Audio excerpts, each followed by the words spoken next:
In this module, you will learn about the concept of the limit of a function and the condition for a limit of a function to exist. Often, we encounter situations where we wish to find a point or situation where we are interested in a particular outcome. For example, let's consider the sequence shown. We want to find at what point in the sequence we get 1. If we observe carefully, to obtain 1, the sequence needs to be extended infinitely. Here is another classic example. We have an n-sided polygon inscribed in a circle. We have to find for what value of n will the area of the polygon become equal to the area of the circle. Let's start with the 3-sided polygon, the triangle. We can observe that the area of the triangle is not equal to the area of the circle.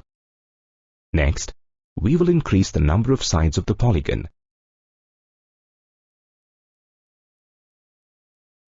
We increase the number of sides to 12. Still, we can see the distinction between the polygon and the circle.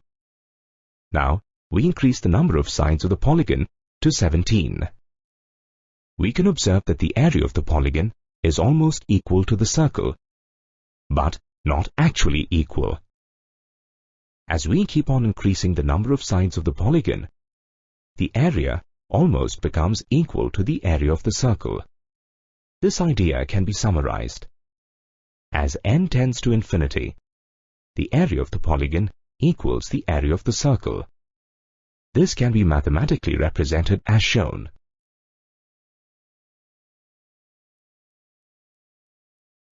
Or concisely as shown. Here, our target is to find when the area of the polygon will become equal to the area of the circle. This happens when the number of the sides of the polygon become infinity. We will extend this understanding of the concept of limit to functions. Suppose we have a function, x squared, which is in fact a parabola. Let's observe the graph of this function. Here, our interest is to find at what point the value of the function reaches a certain value. Here in the graph, we wish to find the value of the function as x approaches any arbitrary point a.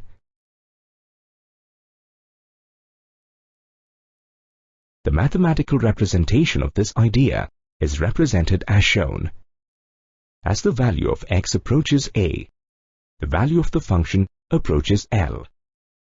This is symbolically defined as shown.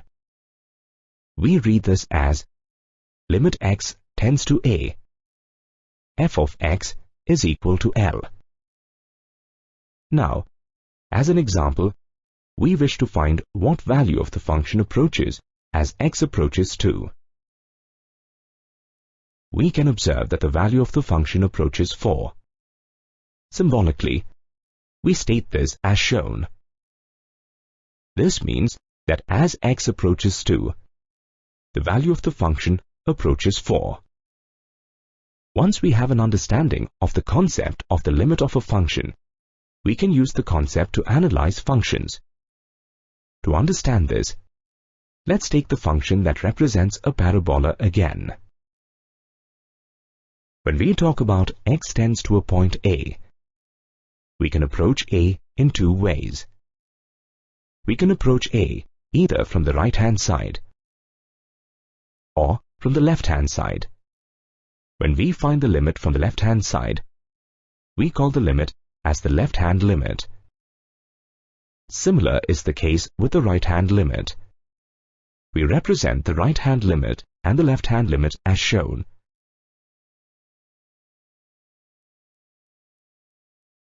The superscripts on the top indicate whether we are finding the right-hand limit or the left-hand limit. For a limit of a function to exist, the left-hand limit should coincide with the right-hand limit. For the function x squared, we will see what the left-hand limit and the right-hand limit are. The left-hand limit is as shown. On the left of the point 2, the value of the function is x squared.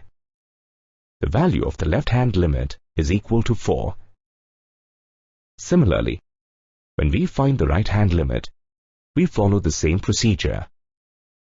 On the right of the point 2, the function is x square. The value of the right-hand limit is 4. Thus, the left-hand limit is equal to the right-hand limit. Now we can say that the limit of the function exists and is equal to 4 at x is equal to 2. To understand this concept better, let's see this function. Let's see the graph of the function. Let's evaluate the limit of the function at x equal to 1.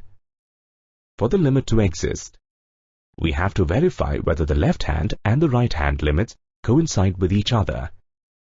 First, we will calculate the left-hand limit. We took 4x plus 1.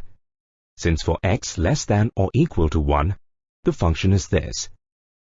The limit of the function is 5. Next, we will find the right-hand limit of this function. If we observe to the right of the point 1, the function takes the form x plus 1. The limit is equal to 2. We can see that the left-hand and the right-hand limits do not coincide with each other. Therefore, the limit of the function does not exist at x is equal to 1. Let's see this graphically.